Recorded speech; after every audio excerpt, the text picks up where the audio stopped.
What's up? Black Sheep Narrative, episode 7. Sing a song.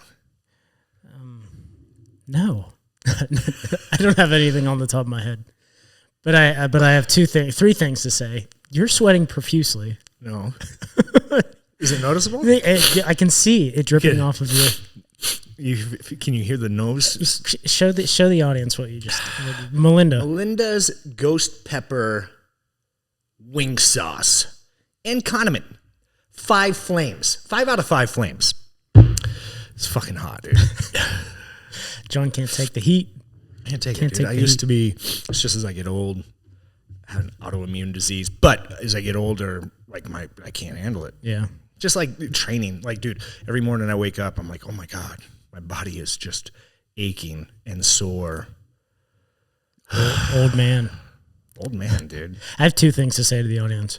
Number 1, welcome back to Black Sheep Narrative. I know that you were expecting after Chris Gethin that we were going to bring on Elon Musk, but guess who you're listening to today? Just me and Jon. That's right. Sorry. We got a lot to talk about. Elon Musk is tabletop in the next coming months, so don't worry. Just kidding. But if Elon's listening, yeah, we'll bring you on too. We can talk about some alien stuff. And number 2, can we talk about how 2 weeks ago I bought a nice bottle of Pendleton Midnight, right? Yeah. Oh, it was delicious. Delicious. One of the best whiskeys, I think. And if you guys haven't tried it, it is Canadian, but nothing against Canada. But yeah, Pendleton's made. And you think that it's from the U.S. because it has like a little cowboy guy on it. Nope, it's Canadian whiskey. It is delicious. So Jon texted me last night. He goes, dude, I'm at the liquor store. I got to get a bottle for tomorrow because our tradition is to have a nice adult beverage while we talk, right? Right. And I'm thinking, okay, cool. Like we're gonna have like another good whiskey. No. Wait 1 second. This motherfucker, please pan into this. If you can see this, he brings Montego Bay Gold Rum to the podcast. What's the issue? The most this is on the same level as Military Special. No, it's lower. It was, so let me tell you, here's the story, people. Before you judge me, as Nick is, you walk in the store, liquor store, you got there's so many options. There's so many options. And so I find a bottle of rum that's it's a great value. It's $15 for a liter. $15. And people are watching, it's like, Jesus Christ, you only paid $15? Well, no, I didn't, because I was taking that $15 bottle up to the counter, and on the counter was a $9 bottle of rum. Like, how do you say no to that? Great deal. $9. All about the specials. Done. It's fucking gross. Done. Hey, it gets the job done. Yeah. So on this episode of the podcast, we have nothing planned. No, we do. I'll tell you what, like... There's a lot that went on the past week, so we can dive into that from a business standpoint to a world news standpoint to just a life standpoint. Yeah, it's just, with me, I just get frustrated. Like, I tell my wife now when I get home, is that the ghost pepper, or is that the rum? Is that rum kicking in? Woo! So, I told my wife, because I get home and I watch the news and I freak the fuck out. Mm-hmm. Everything that's going on in the world, and just how oblivious that, what frustrates me is there's fear mongering going on in the news, but they're not talking about the right stuff. There's more important shit that I'm reading, and that's why I have to put my phone away, because I'll break out the phone and I'll start researching shit, and it's like, fuck. It's all doomsday type shit. Yep. With the relationship between Russia and China, which has never existed. And I'm scared. Like, China has been our biggest threat, and now we have forced Russia into the hands of a partnership with our biggest threat. Yeah. And this scares the shit out of me. Yeah. I try not to be nihilistic. But like when we talk about AI and we talk about the up and coming threats to the world, it definitely scares the fuck out of me. Right. I mean, just knowing that China's our biggest threat. They're now partnered with Russia. So they've considered yen as the common currency for crude oil between them and Saudi Arabia. And it's like... And Saudi Arabia is capping oil production this summer, so gas prices are supposed to go up. Gas prices will go up. Yeah, so it's just scary, dude. But now China has an infinite supply of oil from Russia. Yeah. Right. And where we were basically putting a taxation or what do you want to call it? Embargo on Russian oil, basically saying, hey, we're not going to buy your stuff because of the Ukrainian invasion. So we drove Russia into this partnership with China. And it's scary because like you look at China being our biggest threat, and now we're just fueling them. We're fueling them with infinite amount of supply of crude oil from Russia, which is being sold at a discount because everybody's put embargoes on them. That they're like, China's like, hey, don't worry about it. We got you. We'll buy all your oil. Keep feeding us. Yeah. And so that's scary. And then the fact that China's just mocking us in the news, like, and that's what frustrates me the most is I watch the news and the shit that we're talking about. We're more concerned about what bathrooms people are going to use. Yeah, the gender. The gender, and I get it. Like, it's like we have our focuses in the wrong place. And even here in Idaho, like I don't know if you saw, they had these community talks, or what are they called? Like a public hearing. They had public hearings about the public schools and like having a gender, what bathrooms they were going to use, and it's been like a big uproar, and people are going to these, and there's like pickets, and people are holding up signs and freaking out, and it's like, why is this? It's never been an issue before, and China's openly mocking us in the news and in their newspapers, like laughing at us, like how's America going to go to war? They don't even know what bathrooms to use. They don't even know what the definition of a female is. Yeah, and it scares the shit out of me. Yeah, as we get weaker, our enemies get stronger. When does that rhetoric change? I don't know. And now eyes are on Taiwan, right? And we were talking about that a little bit, and I wanted to bring it up because the big news over the week, I think it happened 3 days ago, was Warren Buffett sold $4.1 billion of let's see, what's it called? Why can't I see it? TSMC, which is the Taiwan chip company. So the concerning thing about this was Warren Buffett usually plays the long game. So he purchased from Berkshire Hathaway, which is his company, $4.1 billion in this Taiwanese chip manufacturer. And he's known for keeping stock for years. Like his big thing was like Coca-Cola. He's had it for forever. And he just bought this stock a month ago and has sold $4.1 billion. And there was an interview done with him. And I watched the interview, and the question was proposed to him, hey, why did you sell it so early? Like, why? That's not usually your play. And one of his comments that was really concerning was that there might be seismic activity, he said, in Taiwan, which everyone's like, what does that mean? But the geopolitical tensions in that area are starting to raise up. I don't know if you saw, I want to say the Philippines just granted the U.S. military some key strategic ports that they can use in that area. And then I was reading more into what happens if China invades Taiwan. And do you know what our strategy is for the chip manufacturing companies? No. What? So if China invades Taiwan, the U.S. is going to blow up the chip manufacturing companies so that the Chinese can't take over and learn from what they're doing over in Taiwan. And we would take those scientists as well as the manufacturers back into the U.S. So we already have assets over there ready for, because here's my thing is China's already said, hey, we will take over Taiwan by 2025. 2027. 2027. Yeah. Sorry. So like they've already, this is our play. It's coming. Yeah. Like, yeah. Why? So if you're in Warren Buffett's shoes and you know this too, then absolutely. Like the clock's ticking. Yeah.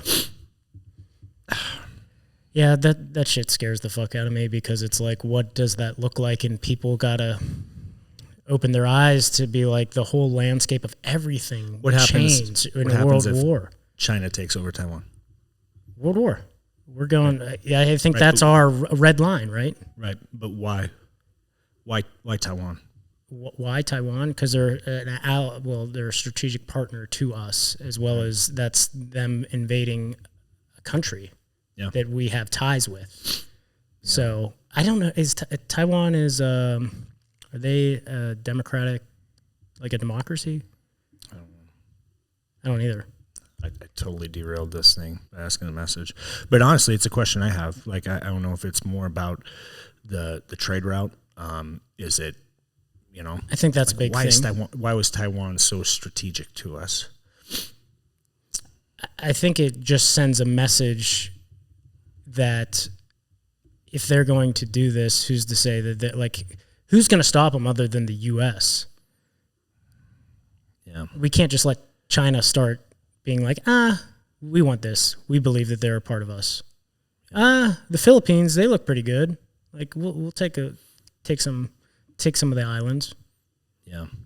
Yeah, Taiwan has become an important U.S. partner in trade and investment, health, semiconductor, and other critical supply chains. We get a ton of semiconductors from Taiwan. Yeah, science and technology, education, advancing democratic values. The United States' approach to Taiwan has remained consistent across decades and administrations.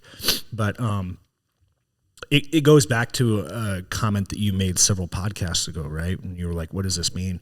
When you said, like, China made the statement with Russia that we're going to do something that hasn't been done in 100 years. Yeah. Right. And you're like, what's happened in 100 years? And we went back to like the Nazi regime. We went back to like all these different scenarios. But the other thing you have to keep in mind is the U.S. has been an economic and warfare powerhouse for the last 100 years. That will change. Right. Yeah. Like they've already projected based on what the things that are happening in the world right now.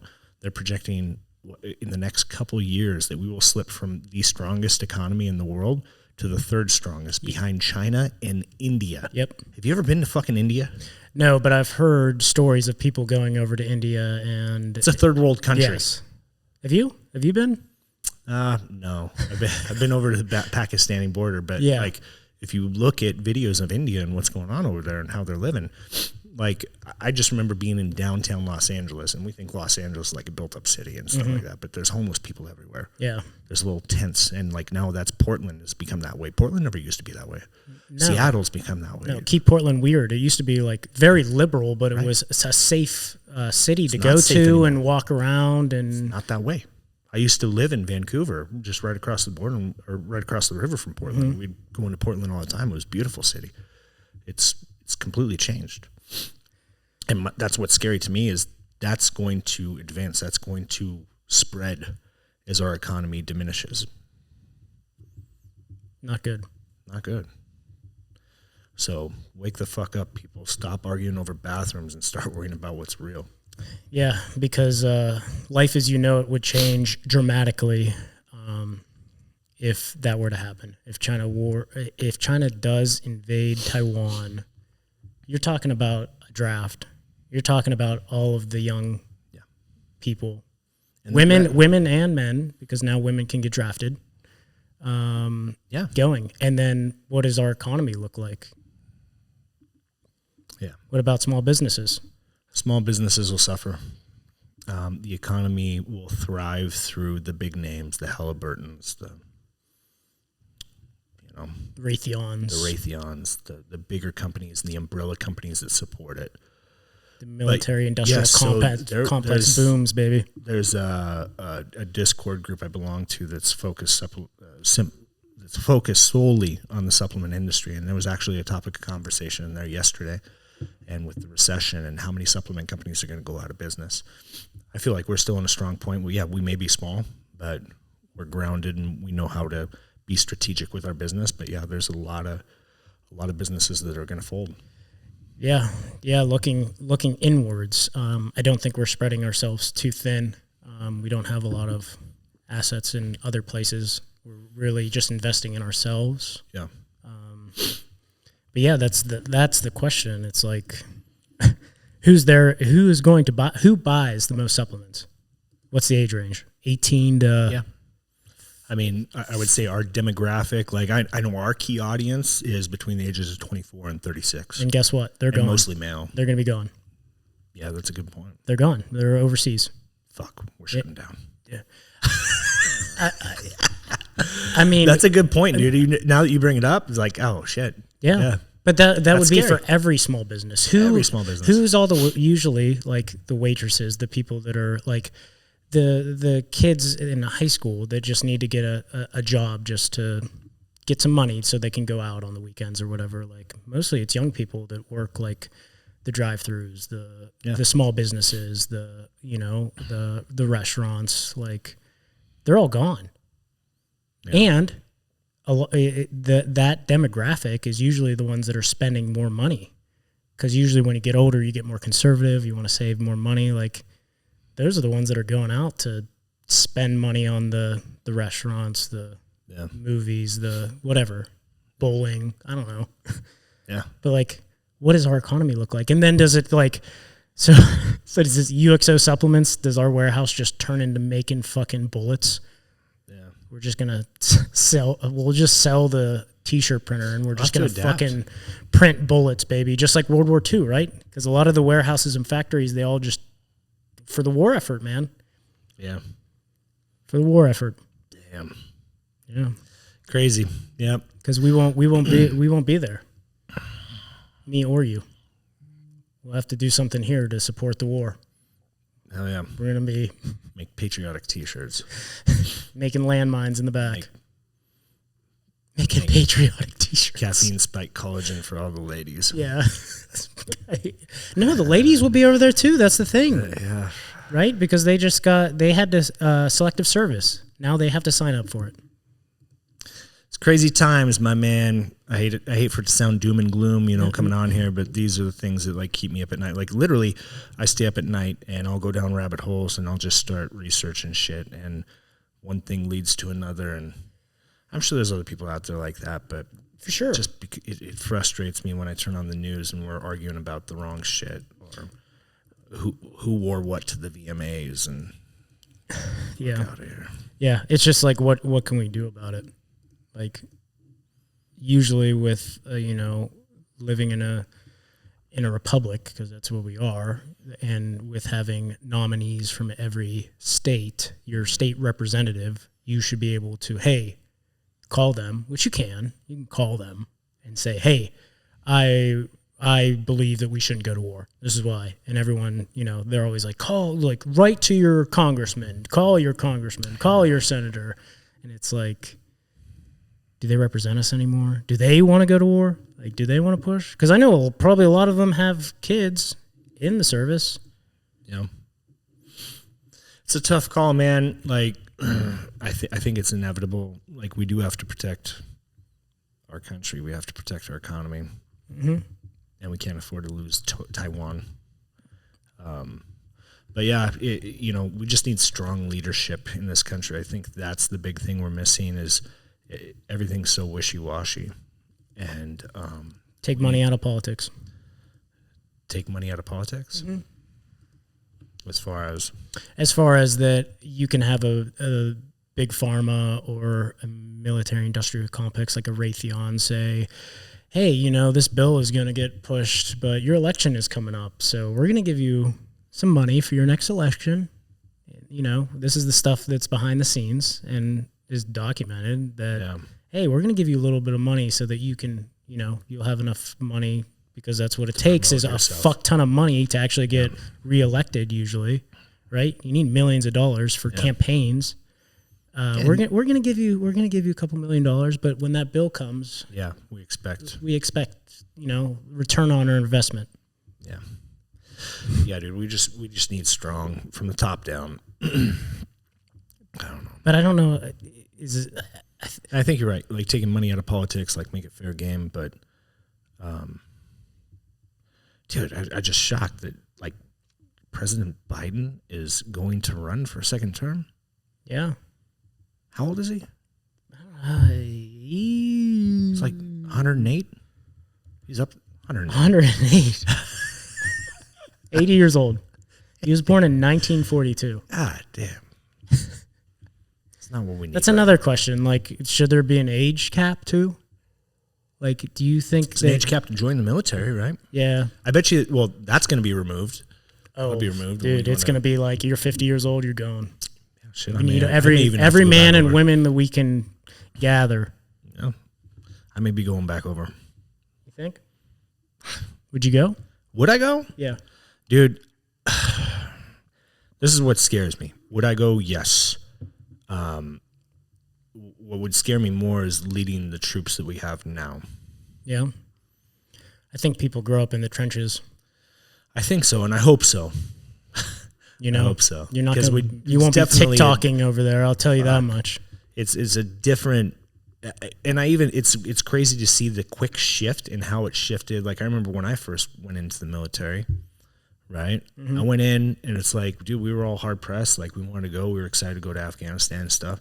And 5 years later, going over and basically my second tour, and I had my own section, my own fucking troops that I was the squad leader of, and it was just, you could see like the troops that I commanded, they were like, fuck, they were young, immature, you know? Yeah. They weren't ready. Yeah. You know? Yeah. And it's just, that scares the shit out of me. I don't know if anybody's fucking ready though. That's the thing. Like, I don't think anyone is ready for war. No, you're right. The people aren't ready, but I feel that there's a level of maturity that used to exist. There's a level of grit that we've lost as a society, right? Yeah, I agree to that. Yeah, you may not be ready. I don't think, like I wasn't ready. When I first went over, I didn't know what to expect. You don't know what to expect until you're over there.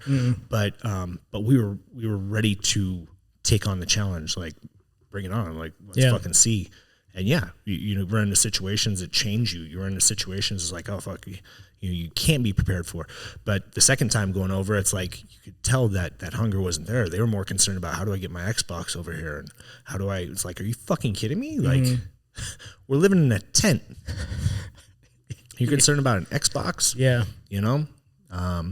But it even made me think about where we were when I first went to Afghanistan versus where they were in Vietnam. And like, dude, yeah, I may have been in Afghanistan, but I had plate carriers protecting me. I had fucking Kevlars. We had, in Vietnam, they were out there with a helmet and slap something on you. Dude, fucking button down shirt cardboard. Open. Just fucking hairy chest holing out. Like, that's scary shit. Yeah. They didn't have much. And how, like, when I was over in Afghanistan, you had the MWR. I don't know if you guys had that. Yeah, we had the MWR. Yeah, and you had to load your card and you could go call your wife at night. And so you still had ways to talk. But in Vietnam, like they were writing letters. And sending, fuck. Yeah. Well, Vietnam was a whole different fucking ball game too, because that war at the time, everyone was against the war. And it wasn't even everyone was against the war. Everyone was against the soldiers were there that got drafted. So when they came back, they weren't hailed as victors. No, they were baby killers. And fucking spit on. Yeah. And have you seen that movie, The World's Greatest Beer Run? Mm-mm. Great movie. Check that out. Okay. With Zac Efron. Okay. It's good. It's based on a true story. I was like, no way. And I had to go research it. And it's like, yeah, it really fucking happened. This dude who was like living in Queens. Have you heard about it? All right. So yeah, if you check this, if you guys want to watch a good movie and it's an inspiring movie, it's called The World's Greatest Beer Run. Zac Efron. It's on Apple TV, but it's a well done movie and true story. This guy lived in Queens, had no life, had nothing going on for himself. His buddies went over to war. They were fighting in Vietnam. He couldn't go because of some injury or whatever. And everybody was like giving him shit because like, what are you going to do with your life? You're never doing anything. You're sleeping in, you're drinking beer all night. And so one day he comes up with this crazy idea where he's watching the troops. He's watching the news, all of his friends over in war. He's like, what are they drinking over there? They don't have any beer or anything. So he goes over with a duffel bag full of beer. He finds his way into Saigon, then his way into Vietnam. And he tries to find his buddies to bring them beer. In a fucking war zone. Oh, hell yeah. And no shit, like he's like being shot at by Viet Congs and people are like, he tricked his way into getting in there by saying he was CIA and he was catching flights into different places to bring his buddies beer. And there's pictures at the end, they show like in the credits of him actually on like war zone, like with his buddies. He's dressed up in civvies and they're all in army gear and they're drinking beers. Like crazy. That's crazy. And then somehow he made it back to the States. Like he had to catch like on a freighter but it was nuts. Can you believe that? No, Like, that's fucking ridiculous. but it made me think, like, you're talking about Vietnam and how it was, and because that was part of the dilemma that he dealt with, was coming back, and all these people were like protesting the war, and he had been over there and seen firsthand what was going on, and he was like getting in fist fights with people who were protesting the war and stuff, and it was pretty powerful. Yeah. In Vietnam, they measured success by how many dead Viet Cong they could kill. That was our success. Really? Yeah, the numbers. Oh my God. Yeah, that's pretty crazy. It's fucking crazy. But to go back on, like talking about you and being in Afghanistan, I feel like that is now our generation. I think you're one generation above me because I'm considered a. What are you trying to say? I'm not saying you're old, but that is our generations, both generations, Vietnam. And I think of all the soldiers and that were there, airmen, soldiers, Marines, Navy, and saw their buddies die, or they were just over there and they saw what we did with getting out of Afghanistan, what the fucking debacle that was. Shit show. And it's like how many of those soldiers are now suffering because they see the mass exit and it was all for nothing. That's what it feels like, right? Yeah. That's what it feels like. And that's the other thing that a lot of people don't, I didn't know about this until I saw it in a post and I had to go research it, but we exited the country so quickly, left billions of dollars over there in equipment, in fucking ammunition. You know, we just left everything over there. Like, fuck it, we're done, we're out. And we exfilled overnight. But China recognized this and was the first ones to step in. They went over there immediately, flew in there. President wanted to recognize the Taliban as a government, like basically congratulate them, to basically kind of rub it in our face, like, yeah, you guys fucked up and we're going to come in and be the nice guys, and hey, we recognize you as a government. And now you're going to give us all of your resources. And now you're going to help. Now we're going to be a partner, a strategic partner. Now we're going to strip your land. But it's crazy. Yeah. It's crazy to see how it all played out. Yeah. And how China's been moving these chess pieces all around. Well, they have the 50-year plan or whatever. They think way down the road. That's what they're known for. Whatever that book is whatever their manifesto is. Yeah. I've never read it, but that's Cliff Notes. They think decades down the road versus immediate gratification. Yeah. Can we talk about something positive for the people? Positiveness. Yeah. Let's do it. What's going on in your world? My world. You want to talk about positive? Yeah. No, man. We got a lot of good stuff, man. Yeah. Business is booming. Business booming. Man, I got 2 daughters going to college, dealing with that stress. I don't know, but that's the. Here we go. Okay. Going back negative for a second. All right. Nihilism at its finest. Let's go. So my one daughter's going to college. She's going to, she wants to go to Colorado School of Mines, which is a great college. Big fucking. It's a big deal. Yeah, engineering school. And she got a great scholarship to go there. But here's the thing that frustrates me is looking at how they nickel and dime everything. She had to pay so much to apply. And now that she's been accepted, she has to pay a $200, basically it's a $200 fee to accept the acceptance, to be like, yes, I'm committing. Like, why the fuck am I paying $200 for you to commit to a college? It's like, I look at this university and I'm sure they're all the same way, but it's become a business, it's become capitalism, it's become profit. We need the monies. Which is for what? Frustrating to me, man. Yeah. Isn't, like, in Canada, how's the university system work? Dude, isn't it like, I don't know. In Canada?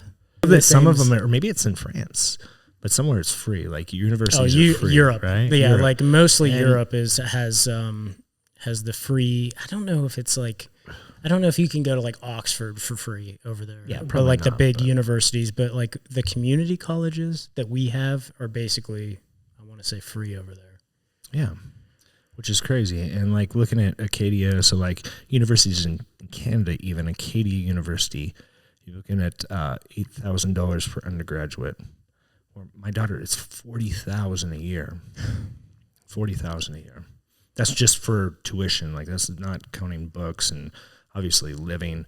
But in Canada, it's a quarter of what we're paying. But yeah, it's just frustrating to see that. It kind of feels like, you know.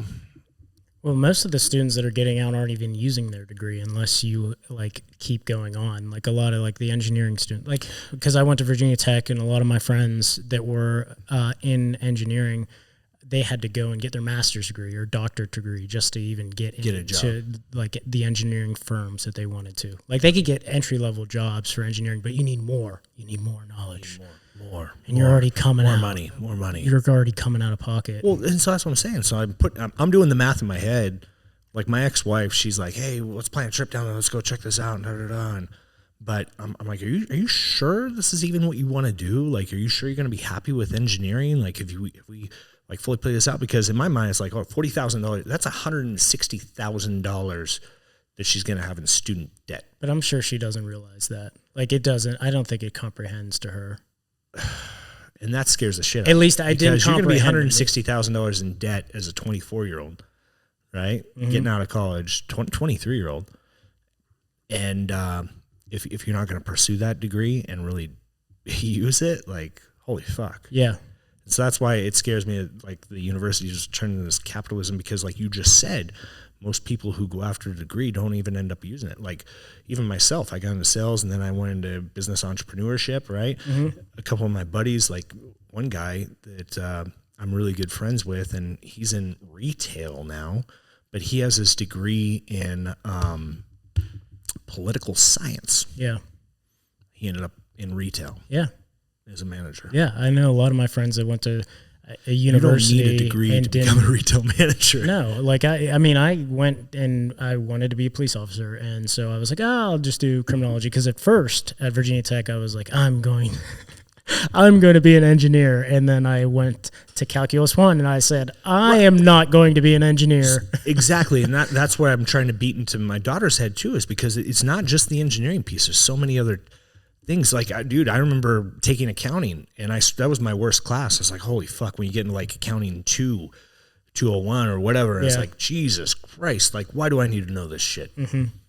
I remember having that conversation with my good friend and my college roommate at the time, and we were both doing open engineering. So when you go and, because you don't know, there's like different tracks that you can go for engineering, and I was like, maybe I'll be a mining engineer, which sounded really cool. Get to blow up stuff or like build some cool things in mining, or maybe I'll be a civil engineer and I can build bridges. And I remember fucking going to class and just getting my ass kicked because I was taking like 3 math classes, and I thought I was ready at the time. Dude, I was not fucking ready. And I'm sitting with my good friend, and we both just look at each other. We're eating fucking lunch together, and we just look at each other and like, are we really gonna build bridges? And we're like, no, we're not gonna fucking build bridges, dude. That sucks. Like, I good for like, I'm not even gonna get to the point. I can't even fucking pass Calculus 1. So how the fuck am I gonna build a bridge? Yeah. Like, that's not happening. So I'm like, he's like, you want to be a cop? I'm like, yeah, I want to be a fucking cop. Let's go. Be let's go be fucking cops. So it's scary, dude. But you know, as we grow, we live, and unfortunately, like for my daughter, she's gonna have to learn by jumping into the fire, unfortunately. Yeah. Which, like, most of us have. Yeah. It's just like you are fucking enslaved after you have $160,000 worth of debt on you. How do you ever, like, yes, you can get out of it. You can fucking forge your way if she keeps being an engineer, like, and we need fucking engineers, and they make 100%. Good money because it is a very technical, and you need a lot of school to be an engineer because there's a lot of things, and we need smart people to be engineers because our infrastructure in this country is just fucking crumbling. So we need more people to build bridges. But guess what? I'm not one of those people. Right.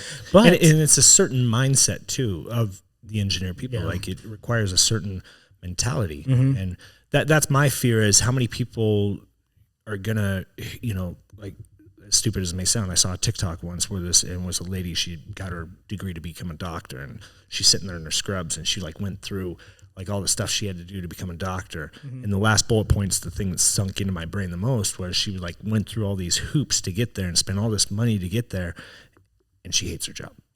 And that's what my fear is of my daughter. She thinks she knows the direction she wants to go, and I always like pressed her to, you need to find like a mentor or someone you could shadow for a little bit to see if this is something, because you get $160,000 in debt, and if you end up in a job field that you absolutely hate, fuck. I know there's something to say about that too. Like there is, you want to make money so that you can be stable and do the things that you want to do, but at the same time doing a job that you fucking hate and waking up every single day to live for the weekend.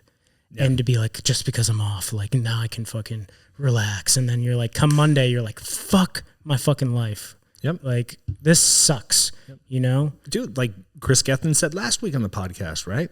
There's an infinite amount of ways to make money, but there's only very few to be happy. Yes, that stuck with me. That was the big thing. And the roots thing. When he was talking about like Caged, and that they wanted to go more mainstream and get into big, like the Walmarts and the Costcos. And he was like, no, I want to grow my roots. Like I know what I'm about, who I am. Like I want to grow that. I don't want to sell out, basically. He doesn't want to sell out, right? You know? But yeah, no, going back to the happiness thing, like, dude, life is too fucking short, dude. Life is way too short to just be like a slave from 9 to 5, hating your life just because you're chasing a paycheck, you know? Couldn't agree more. Yeah. That's why we do what we do now. Yeah, I'm living the teenage dream right now. It's craziness. We're working at UXO, owning a gym, owning an apparel company. It's like a teenage dream, dude. It's any fucking 17-year-old's dream. Doing podcasts on Friday. Yeah, doing podcasts on a Friday in the middle of the workday. The good drinking $9 fucking rum. Oh man, shit! Look at us go. Life is good. Oh, life is good. Speaking of which, keep going. I'm gonna pour another. And I top you off. Yes, we poured the $9 bottle of rum into our. What is that? A decanter? Yeah, decanter. Yeah. Look, we're classy. Classy around UXO supplements. Yeah, there's some. I don't know. I never chased money. Money is good. Money is nice. Money, but at the same time, like happiness is good too. Yeah. But what I found is money doesn't make you happy, and that's what took me the longest time to figure out. Is I always thought that the more money I made, the happier I'd be, and I made some horrible choices coming up in the money to try and make more money. Even lost my values in some points and made some unethical choices when I was chasing the dollar. And I feel like that's what a lot of companies do. And that's why I'm happy where I'm at now, because I'm not chasing the dollar. I'm happy living comfortable, but doing something I absolutely love. My aunt, so my mom's sister, she married my uncle. He worked on Wall Street, and his big thing was he was a Wall Street. He was on Wall Street. He was a trader on Wall Street. And he probably had a net worth of probably $30 million. Wow. And we would go over there. He lived in Southern California, and we would go over there on our vacations in the summertime. Lived in like a $6-7 million house. We would go, had an infinity pool that looked over, lived on this mountain, right? He retired when he was like 30 years old, and all he did was golf because that was his passion, right? And he drank himself to death. And I thought that was my big shift in mindset of like, money doesn't make you happy, because I saw the relationship between my uncle and my aunt, thinking like, yo, they're fucking millionaires. They own like 3 houses up here. They can do whatever they want. And they weren't happy. There was no happy, like there's fights, like, and at the end of the day, he ended up, having to get a liver transplant. And when you're an alcoholic and you go and try to get on that registry to get a liver, you're last. You're last. And this is yourself doing. Yep. And he didn't get in time. They didn't give him one. And it was like, wow. I was like, I thought being a millionaire would change things. Like, you don't have to worry about anything. There's no worries here. Like, I can do whatever I want. I can go live in Europe for buy a new liver. Whatever. Dude. Yes, you can on the black market. Yeah. The Chinese black market. Dude, that's nuts. Have you ever seen that? Mariana Van Zeller. She get her liver taken away? No, she does this. Yeah, so it's this, it's called Trafficked. It's a TV show. Mm-hmm. It's on like Hulu. I think you can watch it. I think it's on a couple other platforms, but it's crazy. And she don't give a fuck. Like, I actually respect the shit out of her for being a journalist, because she goes into some crazy places. And there's been a couple times where it's like, oh fuck, she's gonna get shot. Like, she's infiltrated like cartel land. She's infiltrated like drug smuggling. She did one on where they're actually smuggling like black market kidneys, livers, things like that. And some of them, they're killing people. They're actually killing people to harvest their organs, because they have a U.S. person, much like what you're saying, who's at the bottom of the list that has a bunch of money, and they're paying like upwards of $1 million for a liver so they can continue to live. And they're flying these like black market organs into the States, or they're transporting them by boat from fucking Mexico or Colombia up into the States and having these illegal transplants done.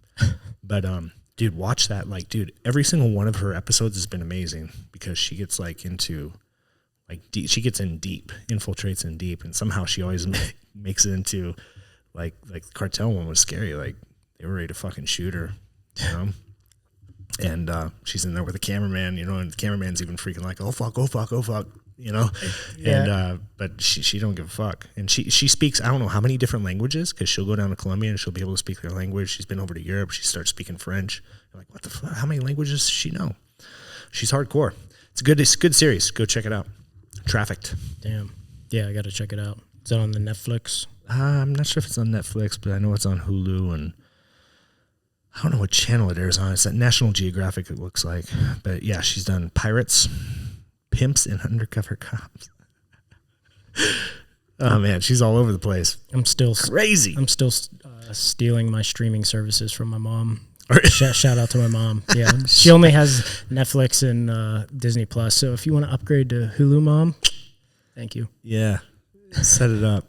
Disney Plus. Dang, I haven't been on Disney Plus. Yeah, pretty good. Yeah, I don't know. That's the other thing, dude. I've been addicted to Netflix. I don't know, F1. Drive series? to Survive. Okay. I'm addicted to it. I don't even watch F1, but I know majority of the racers now just from watching that series, and it's hardcore. There's so much drama that happens in F1. It's like they leave you on cliffhangers too. So they just basically follow the teams around for an entire season. And now, because of the Netflix series, because when's the last time you heard of F1 being here in the States? Isn't it usually in South America, the big F1, or in Europe? Or do they just travel all over? Like they have a racetrack in Thailand. They have one, in Europe. They're all over Hungary, Russia. I don't know if they've done a Russia event lately, but they have racetracks everywhere. But they don't really hit up here in the States. They coming back? They hit up Miami last year, and now they're entering Vegas this year. And my wife wanted to go. And I wanted to go because they're actually racing the strip. Part of the track is actually going to be down the fucking Vegas Strip. Oh, shit. So they like block off all the streets and shit. Dude, do you know how much the tickets were? I'm going to say upwards of $1,000. $3,000. Yeah, get the fuck just out for of the here. Just for the tickets to the 2-day events. That's with you have to go, you still have to go get your hotel room, right? Yeah. But the hotel, dude, it's already booking up. It's filling up. And the hotel rooms know, and they're charging a premium to where it's like $3,000 for the hotel stay for 2 nights. Get the fuck out of here. Dude, they're all making a killing off of it. Yeah. But dude, it's fun to watch like on TV. Like I get into it. I want to go experience like a live event. It's badass, but there's so much drama that happens. It's just fun to watch. Yeah. And it's a good series too. And it kind of shows you like the business side of things too. And it's nuts. Dude, how do you have all this time? How do you do that? How do I do that? I feel like you're working here until 11 p.m. and then you're like, I guess you stay up all night anyway. I stay up all night. That's what happens. So what happens is I'm usually here. I get in here. I had to switch my schedule. So I go to the gym in the morning. I usually leave the gym about 7:30. I'm here by 8-ish, 8:30 at the latest. Work, do my cardio on the bike. Yeah, we won't say Peloton. No, the bike. The bike. Do my bike in the afternoon. I leave here anywhere between 5:30 to 7, depending on what we got going on. And then, dinner with the kids. I'm in bed by like 9, but I just watch fucking Netflix or whatever. And then about 11:30, I usually pick up the phone because I have a wild idea. Or my mind Something just hits. And then I'm on the phone till like 1 o'clock in the morning. That's why I was listening to Chris Gather in the last episode talking about being in bed by 7:30. Like, fuck. Yeah. That ain't happening. I can't shut my brain off, man. I know. I love it. I wait until you come in, and I'm just waiting. I'm waiting to hear what you have to say, what your big conclusions were, like your big. I know. It's like every morning I come in with a new idea. Yep. We're going after this. This is what we're gonna do. Let's do this. Yep. Yeah. I spend too much time on my phone, but it sucks because dude, the whole. I won't go into it, but like I'll get on an idea and I go down rabbit holes, and sometimes it opens up some new doors. And I was like, oh fuck, I didn't even know this was a possibility. And then that opens up another door, and I'm on my phone till like 2 o'clock in the morning. But I come in with great ideas. Yeah, you do. Every single day. It's like, we're gonna do it this way. We're doing it now. We're doing it this, and then this, and then this. But I think we got a good plan, dude. Yeah, definitely. We got a good plan? Definitely with the new software that we're implementing. Yeah, we won't talk about it, but yeah, we got a good plan. We got a solid foundation that's going to grow. Yeah. I'm confident in it. Yeah, and inventory is booming.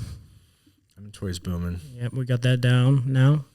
Just little by little, we are building And reinvesting. That's what I have to keep, dude, and that's what sucks. Like, some people look at it and be like, oh, you got $1 million business, but it's like we're not making any more money than we were a year ago because the profit we continue to dump back into the business to evolve and grow. Yeah, you have to, especially in the supplement industry. I feel like just with the saturation, like you need to keep putting money into yourself.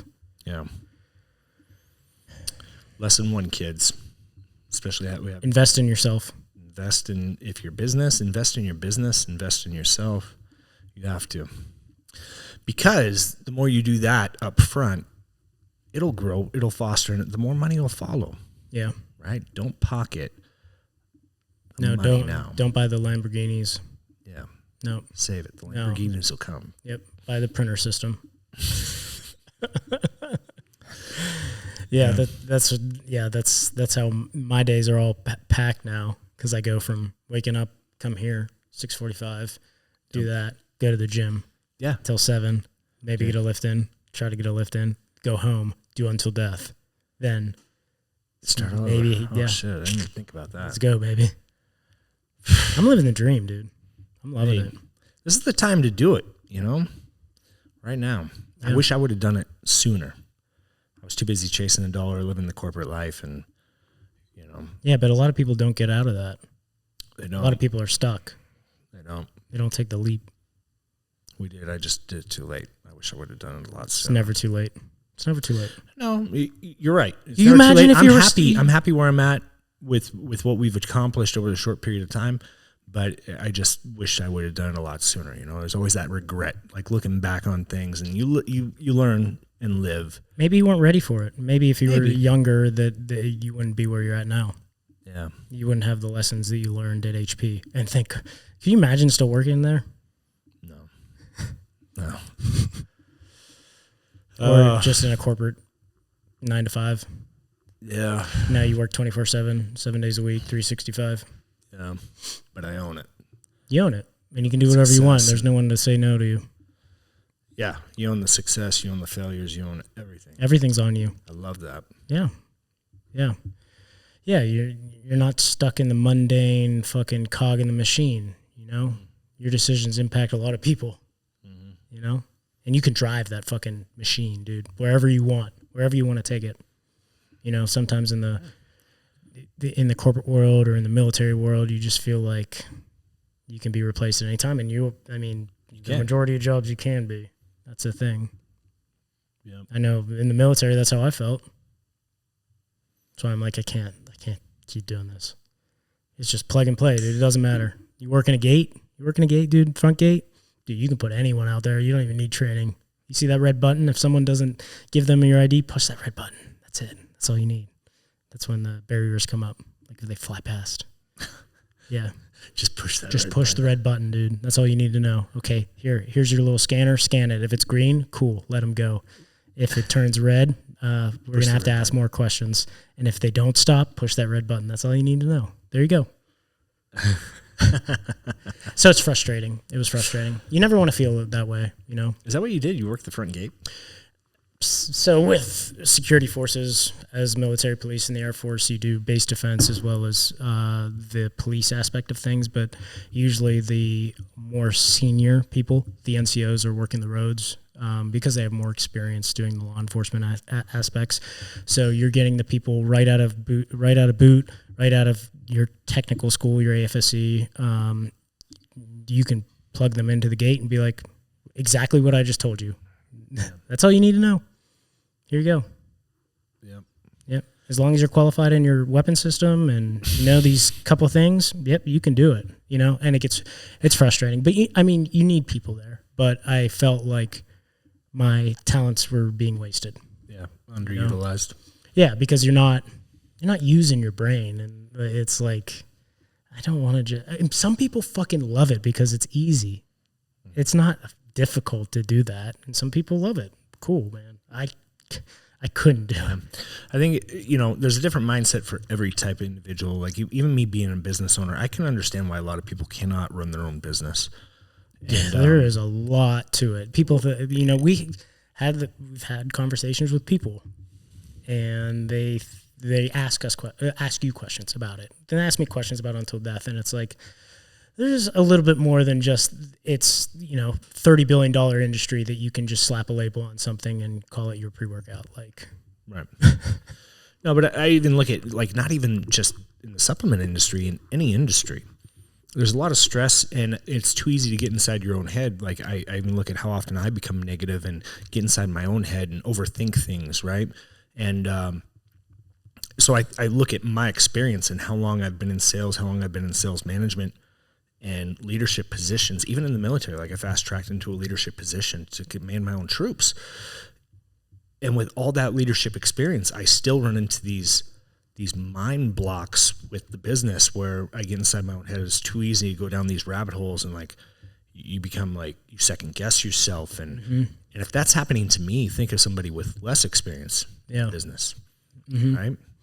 That and like something works for a long time, and then it just stops working. And right. You're like, wait a second, why is it stopped working? And then there's a lot of people that try to replicate that process over and over and over again, and then it just like dulls out and stops working. You're like, well, but it worked in the past, right. And like that's when innovation comes into play, right? Like I just think of like with Until Death or whatever, and being in the clothing industry or whatever you want to call it, right? There is the new fads of clothing and designs and everything. Everyone's just copying off of Dark Sport, and I keep talking about this. It's the same thing. Every company's coming up because there's a new clothing company, a sports apparel company every single day I see on Instagram, and they're all copying each other. It's all the same designs, all the same placements on the designs, and it's the same fucking, all the same shirts, like all the same style. Style, and then it's like the oversized tee and the heavy blend, and they're just all and it all looks the same, but that recipe doesn't work sometimes. You know what I'm saying? Like you can't just like we could copy from someone else. You could go and say, I'm going to be the next X supplement company, and just copy everything that they do, and it might not work for you. Yeah. And there's something about you need your own style. You need your own, and we hammer this of like, how do we make UXO stand out, or like how is it its own thing versus like another supplement company? Right. Why are they going to come to us? How is it unique? You know, and we fight with that every single day of staying true to the mission, but at the same time growing, but not wanting to lose that mission mindset of where we came from. Mm-hmm. So I don't know, maybe I just went down a rabbit hole. No, it's true. But these are all things that like business owners have to consider. And like I said, not just for supplement industry, for any industry. And everybody thinks it may be grandiose idea to start a company, but there's a lot that goes into it, especially in the beginning when you're your own person and you wear every single hat. You're business owner, you're, content creator, your customer service, you're all these different things, like janitor. You're janitor. So you have all these roles and responsibilities. Like, how do you manage it? And then at the end of the day, if you're the only person, then you're never going to be successful until you start to build a team, people that can support that vision and take over. And how do you grow it then? How do you grow it to being able to hire and bring on more resources? And it's scary. It can be done, but I'm just saying, like, for those, because I get asked a lot, like, how do I start my own business? How do I do this? There's so many variables, right? There's so many things that you have to think through, and anybody could be a business owner, but at the end of the day, it's how much drive do you have? How much determination? How willing are you to sacrifice? That's the big thing, and a lot of people aren't, and that's why, not to beat anybody up or put anybody down, but it's not. Business ownership isn't for everybody. No. And I say, and like me, for instance, like everyone wants to open a gym. You talk to anyone, they have the grandiose idea. If you're in the fucking athletic world or whatever, like their big thing is like, I want to open a gym. Yeah. And it's like, you understand that I go from here working 8 hours a day to the gym. I'm cleaning equipment. I'm doing all this stuff, and I'm not getting paid. I'm not getting any money. I'm just doing this. Well, I'm paying you. No, But I'm saying, like, I'm sacrificing going to the gym X amount of hours, 15 hours a week or whatever. Right. Not getting paid to do that. Right. And it's not fucking easy. No. With anything, but it can be done. 100% it can be. And I'm willing to, people that want to have that chat, but that's going to be the first thing that's like, hey, if you want to open your own clothing store, you want to open whatever the case may be, like, what's your drive look like? How much time do you have to dedicate to it? How much are you willing to sacrifice? Like, those are the important questions you need to ask yourself first before even coming up with a business plan. And what's your mission behind it? Yeah. Yeah. What's your foundation? That's the big thing. How many times do you think, it's crazy how many times I've been reached out to and it's like, what does your company stand for? And they don't have an answer for me. Like, what is the foundation of your business? Like, what makes you different? What's your mission statement? What's your vision statement? No clue. Like, get that foundation. You're going to get lost, dude. Yeah. You're going to get lost in the industry. 100%. But it can be done, people. It can be done. That, there's courses out there you can buy that I guess supposedly teach this stuff. I don't know if I'd necessarily say taking a course. You definitely have to have a business mindset. And I think the only way you can get that is from either jumping in and learning it or having the experience in corporate America. Yep. And I think you can definitely start it on your own, but in the long term, you need a team around you to be able to be successful, because you can't do it on your own. Like, you can do it on your own at the start of things. When shit starts moving, like, you need good people around you, and you need to bring on team members and that have not different ideas, but are able to maybe give you a different perspective on things, a different eyes on things, or have different ideas, and it doesn't change the mission of whatever that business is, but like, you might have never thought of something, and something, one of the guys or girls says something and you're like, I never thought of it that way. Yeah. Like, I can implement that. That's why a lot of big companies, corporations, they always look at diversity within who they hire, right? Yeah. Because you need to have those different points of views.